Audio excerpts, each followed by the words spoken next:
ओम शांति। आज 29 मार्च 2021 है और आज के बाबा के साकार रूप से चले हुए मधुर महावाक्यों को स्पष्ट करेंगी आदरणीय आशा दीदी।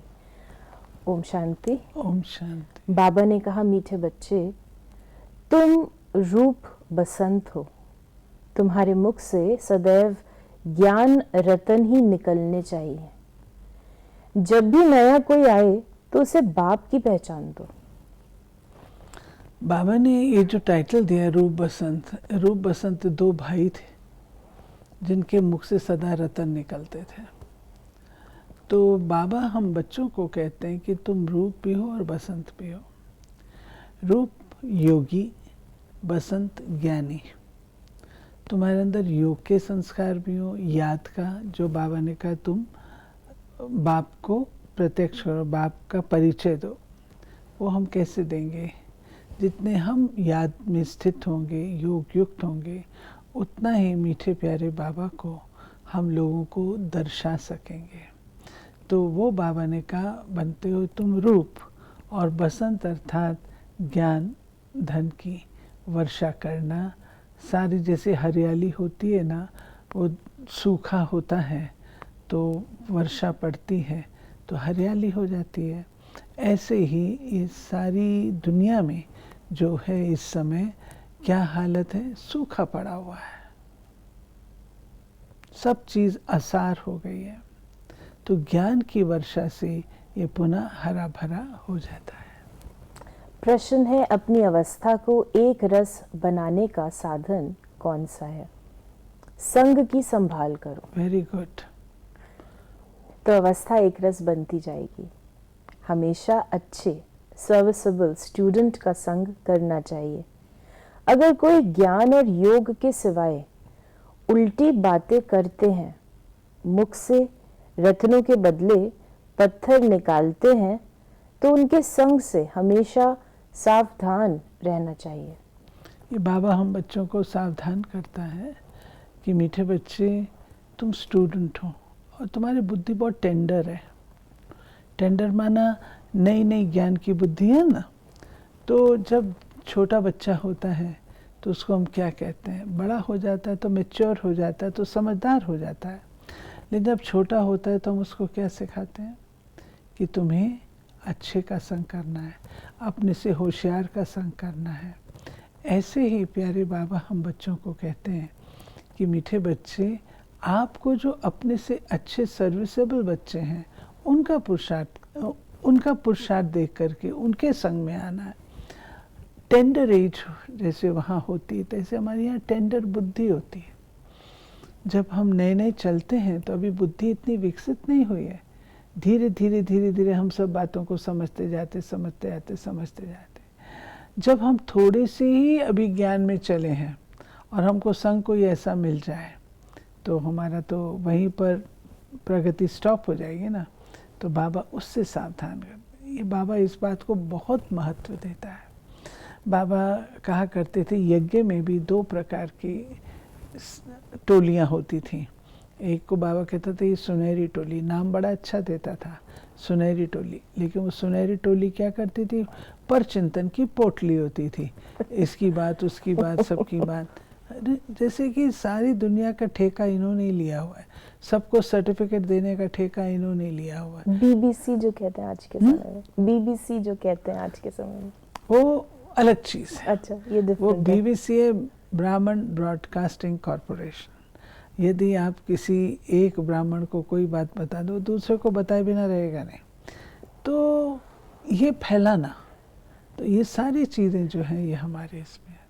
बाबा ने हमको संग, आप देखिए हमारे 4 नियमों में संग एक विशेष, सत्संग। तो बाबा उसको बहुत महत्व देता है, बहुत महत्व देता है। और दादियाँ हमको अटेंशन देती थी, पूछती थी। आजकल तो कोई किसी को पूछता नहीं, मोबाइल में दुनिया भर की बातें करते रहते हैं, कोई पूछता नहीं है। और अगर पूछें तो उनकी अवस्था डगमग होती है। हम लोग को तो दादियाँ पूछती थी, तुम लोग क्या बातें कर रही थी, अभी सुनाओ, एग्जैक्टली क्या बात कर रहे थे। हम लोग बताते थे, हम ये बात कर रहे थे। ऐसे दादियों ने अटेंशन खिंचाया हम लोगों का। आज का गीत है रात के राही थक मत जाना। ओम शांति। ज्ञान और विज्ञान, इसको कहेंगे अल्फ और बे। बाप ज्ञान देते हैं अल्फ और बे का। तो इस प्रकार बाबा ने कहा, दिल्ली में विज्ञान भवन है परंतु कोई अर्थ नहीं जानते। तुम बच्चे जानते हो ज्ञान और योग। ये अल्फ और बे जो बाबा कहता है ना, अल्फ माना अल्लाह, बे माना बादशाह।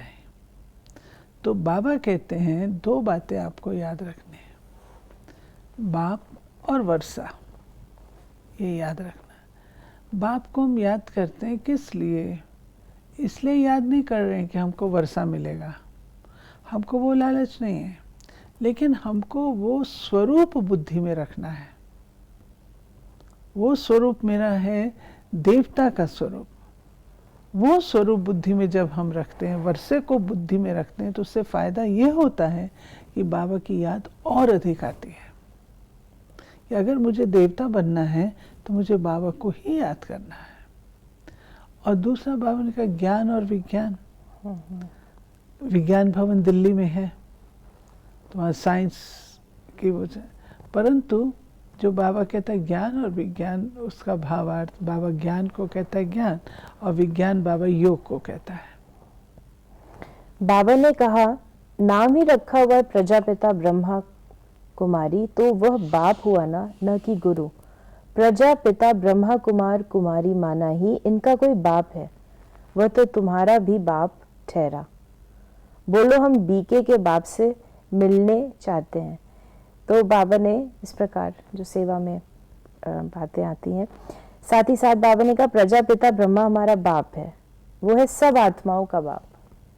तो पहले ये समझो हम किसके पास आए हैं, ऐसे युक्ति से समझाना है जो उनको पता पड़े कि ये शिव बाबा की संतान है, ये एक फैमिली है। उनको बाप और दादा का परिचय हो जाए, पहले उनको बाप का परिचय मिले तब समझेंगे हम बाप दादा से मिलने आए हैं। बोलो हम उनको बाप दादा कहते हैं। ये बाबा ने स्पष्ट किया कि कैसे बाप और दादा, बाप ब्रह्मा बाबा, दादा शिव बाबा। कभी बाबा कहते हैं दादा है ये ब्रह्मा बड़ा भाई, और शिव बाबा बाप है, आत्माओं का निराकारी बाप है। तो कोई पूछते हैं भाई तुम कहाँ जा रहे हो, तो हम बाप दादा से मिलने जा रहे हैं। तो वो पूछेंगे बाप दादा से तुम्हारा क्या मतलब है, तो आपको समझाने का मौका मिल जाएगा। तो बाबा समझाने की युक्तियाँ जो है वो मुरली में बताया करते हैं। बाबा ने कहा जो भी देखो समझने लायक है तो उनको ये समझाना चाहिए। पहले तो पूछो तुम्हारे बाप कितने हैं, लौकिक और पारलौकिक। बाप तो सर्वव्यापी हो न सके, लौकिक बाप से ये वर्षा मिलता है, पारलौकिक से ये वर्षा मिलता है, फिर उनको सर्वव्यापी कैसे कह सकते हैं? लौकिक से ये वर्षा, पारलौकिक से ये वर्षा। अगर सर्वव्यापी है तो लौकिक पारलौकिक में भी अंतर नहीं रहना चाहिए। और बाबा ने ये कहा ये अक्षर नोट कर धारण करो, ये समझाना जरूर पड़ता है। समझाना पड़ता है लौकिक वर्षा और पारलौकिक वर्षा। बाबा कहते हैं कि इस निमित्त आपको परिचय देने का होता है ना, दो बाप का परिचय देना है। भाई शरीर के पिता तो हर एक के अलग अलग हैं, आत्माओं का पिता हम सबका एक है। ब्रह्मा द्वारा विष्णुपुरी की स्थापना करते हैं, ऐसे तुम किसको भी समझाएंगे तो फिर बाप के पास आने की दरकार ही नहीं रहेगी। वो तो हिरे हुए हैं, कहेंगे गुरु जी के दर्शन करें। भक्ति मार्ग में गुरु की बहुत महिमा करते हैं, वेद शास्त्र आदि सब गुरु ही सिखलाते हैं। तुमको समझाना है मनुष्य गुरु हो ही नहीं सकता। हम ब्रह्मा को भी गुरु नहीं कहते, सदगुरु एक है। कोई भी देहधारी गुरु नहीं हो सकता।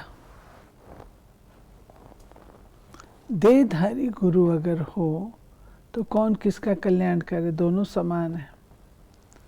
तो बाबा ने ये बात स्पष्ट की है कि सतगुरु एक ही है, गुरु अनेक हैं, परंतु वो गति सदगति नहीं दे सकते। गुरु माना जो अपने साथ ले जाए, तो वो ले नहीं जा सकते हैं, वो तो पुनर्जन्म में स्वयं आ जाते हैं। सदगुरु है सदगति दाता, जो हम आत्माओं को वापस परम धाम ले चलते हैं। बाबा ने कहा वर्षा मिलता है शिव से ब्रह्मा द्वारा गति व सदगति का। वो इस समय हमको जीवन मुक्ति दे रहे हैं, बाकी सब मुक्ति में चले जाएंगे। ये ज्ञान तुम बच्चों की बुद्धि में रहना चाहिए। कोई भी आए तो उसको समझाओ किसको मिलने चाहते हो। वो तो हमारा भी और तुम्हारा भी बाप है, गुरु गोसाई नहीं होता है। बाबा दो बाप के परिचय की जो बात है ना, बहुत बहुत महत्व देते। उन दिनों में जो सेवा की एक युक्ति थी वो यही होती थी। मुझे याद आता है कि हमारे एक अंगना भाई होते थे बेंगलोर में, बाबा का बहुत लाडला बच्चा, उसकी बेकरी थी। तो जो उसके पास आते थे उसको वो देते थे। एक पर्ची बनाई हुई थी उन्हें, आपका लौकिक बाप, पारलौकिक बाप, लौकिक से क्या मिलता है, पारलौकिक से क्या, सबको देते थे। तो बुद्धि चलती थी उनकी। एक आत्मा का जन्म भी हो गया और उस भाई का नाम था परमधाम। नेचुरल नाम परमधाम था उसका। तो बाबा कहते हैं कि ये परिचय देना एक साधन हो जाता है। तो बाबा ने कहा कि जैसे कि होली धुरिया कराते हो, नहीं तो होली धुरिया का कोई अर्थ नहीं निकलता। ज्ञान से चोली रंगते हो, आत्मा इस चोले के अंदर है। तो इसे भी स्पष्ट करें। ज्ञान रंग से रंग जाते हैं ना, उसको बाबा कहते हैं होली धुरिया। तो बाबा ने कहा कि गीता का भगवान भी वो है, मौत सामने खड़ा है, तुम बच्चों का काम है सर्विस करना, बाप की याद दिलाना। ये है महान मंत्र जिससे राजधानी का तिलक मिल जाएगा। कितनी सहज बात है, बाप को याद करो और कराओ तो बेड़ा पार हो जाएगा। मन मना भाव मध्याजी भाव, मन से मुझे याद करो, और बाबा की याद से ही हमारा बेड़ा पार होगा, और कोई साधन नहीं है। आज का वरदान है परतंत्रता के बंधन को समाप्त कर सच्ची स्वतंत्रता का अनुभव करने वाले मास्टर सर्वशक्तिवान भव। विश्व को सर्व शक्तियों का दान करने के लिए स्वतंत्र आत्मा बनो।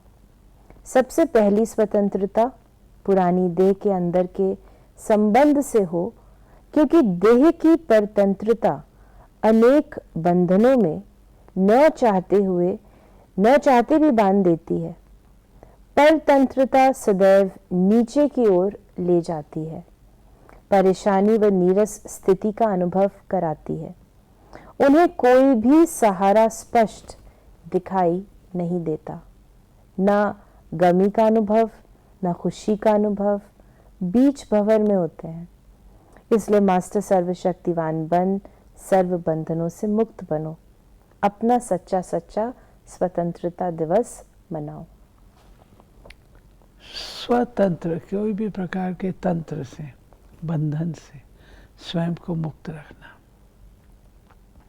सबसे ज्यादा होता मन का बंधन, अपने विचारों का बंधन। तो बाबा कहते हैं कि जब शिव बाबा को आप समझते हो, जानते हो, तो अपना सर्वस्व जब उनको समर्पित करते हो, तो फिर आपकी सोच और शिव बाबा की सोच एक जैसी हो जाती है। तो मन का भी बंधन ना हो, मन भी मेरा शिव बाबा जैसा हो जाए। स्लोगन है, परमात्म मिलन में सर्व प्राप्तियों की मौज का अनुभव कर संतुष्ट आत्मा बनो। परमात्म मिलन में सर्व प्राप्तियों की मौज का अनुभव कर संतुष्ट आत्मा बनो। परमात्मा में सब प्राप्तियां, परमात्मा मिल गया तो और क्या, परवाति पार ब्रह्म परमेश्वर की, वो मिल गया तो फिर तो कुछ भी पाने का शेष नहीं रहा था ना। तो ये थे बाबा के आज के महावाक्यों का स्पष्टीकरण। यदि आपके मन में कोई सवाल है तो आप उसे हम तक अवश्य पहुंचाएं 8826599309 पर। ओम शांति।